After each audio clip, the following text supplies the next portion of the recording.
மிதுன ராசி என்பர்களே, இந்த மாதம் உங்களுக்கு நன்றாக இருக்கும். பரம்பரை தொழிலை செய்து கடினமாக உழைத்து சொந்த அடையாளத்தை உருவாக்குவதில் எடுக்கும் முயற்சிகளில் வெற்றி பெறுவீர்கள். வேலையை மாற்ற விரும்பினால் நீங்கள் சில நல்ல சலுகைகளை பெறக்கூடும். வெளிநாட்டில் பணிபுரிபவர்கள் முன்னேற்றத்தை காணலாம்.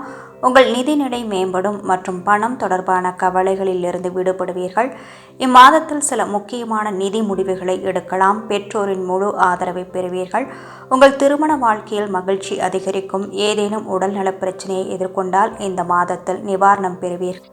மிருகசீரிடம் 3, 4 பாதங்களில் பிறந்தவர்களுக்கு வித்யா காரகனான புதன், இரத்த காரகனான செவ்வாய் அம்சத்தில் பிறந்த உங்களுக்கு சூழ்நிலைக்கேற்ப செயல்பட்டு வெற்றி பெறும் திறமை இருக்கும்.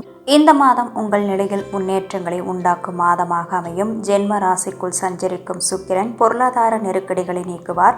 பொன்பொருள் சேர்க்கையை அதிகரிப்பார். எதிர்பார்த்த வரவை வழங்குவார். குடும்பத்திலும் நிம்மதியான நிலை உண்டாகும். ஜென்ம ராசிக்குள் சூரியன் சஞ்சரிப்பதால் படபடப்பு, டென்ஷன் என்பதெல்லாம் ஒரு பக்கம் இருக்கும். பணிபுரியும் இடத்தில் சில நெருக்கடிகளை சந்திக்க வேண்டி வரும். அரசு விவகாரங்கள் தள்ளி போகும் என்றாலும் லாபஸ்தானத்தில் உங்கள் நட்சத்திரநாதன் சஞ்சரிப்பதால் தைரியமும் தன்னம்பிக்கையும் அதிகரிக்கும். எதிர்பார்த்த வருவாய் வந்து சேரும். சிலருக்கு புதிய சொத்து சேர்க்கை உண்டாகும். விவசாயிகளின் விருப்பங்கள் பூர்த்தியாகும். Real estate, chemical, builders, hotel தொழில் புரிவோருக்கு லாபம் அதிகரிக்கும். இழுபறியாக இருந்த விவகாரங்கள் சாதகமாகும். சிலர் வேலைக்காக வெளிநாட்டிற்கு செல்வீர்கள். ஆரோக்கியம் சீராகும். அரசியல்வாதிகளின் செல்வாக்கு உயரும். திருவாதிரை நட்சத்திரத்தில் பிறந்தவர்களுக்கு யோகக்காரகன் ராகு, கல்விக்காரகன் புதன் அம்சத்தில் பிறந்த உங்களுக்கு அறிவாற்றலும் அதிர்ஷ்டமும் இயல்பாகவே இருக்கும். இந்த மாதத்தில் உங்கள் நட்சத்திரநாதன் ஜீவனஸ்தானத்தில் சஞ்சரிக்க ராசிநாதன் ராசிக்குள்ளாகவே சஞ்சரிக்கிறார் என்பதால் எந்த ஒரு செயலையும் யோசித்து திட்டமிட்டு செயல்படுவது நன்மையாகும். மற்றவரால் சாதிக்க முடியாத காரியங்களையும் இப்போது உங்களால் சாதிக்க முடியும். சிலருக்கு புதிய ஒப்பந்தங்கள் கையெழுத்தாகும். இழுபறியாக இருந்த வரவு வந்து சேரும். உடல்நிலையில் இருந்த சங்கடங்கள் விலகும்.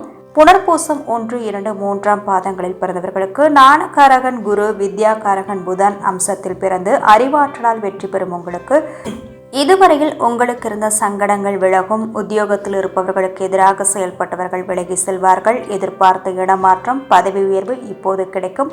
உடல்நிலை சீராகும். அரசியல்வாதிகளுக்கு எதிர்பார்த்த பொறுப்பு வந்து சேரும். குரு பகவானை வியாழனன்று வழிபட வாழ்வு வளமாகும்.